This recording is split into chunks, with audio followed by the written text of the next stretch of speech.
So now let's get into some of these one-word sentences.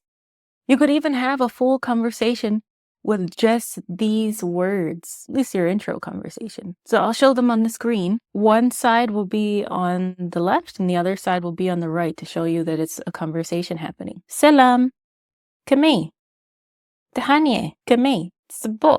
That's a basic conversation when you meet someone for the first time. If you're like, hey, where's the part where you ask them their name and stuff? It will be coming in a future course. In this course, we're just going to be focusing on the basics of reading short words. So be patient. As a test of these, go ahead and write them down. Your writing doesn't have to look as fancy as the type fidelad. Write them as best you can and try and split them into the syllables, the different beats of the word, so you can remember how to pronounce them. Make sure you do this in a dedicated notebook just for your Tigrinya practice so you don't lose these notes. It could also be a digital notebook. So go ahead and try that out and join me in the next section where we'll talk about how to organize your study plan to keep making progress beyond this point.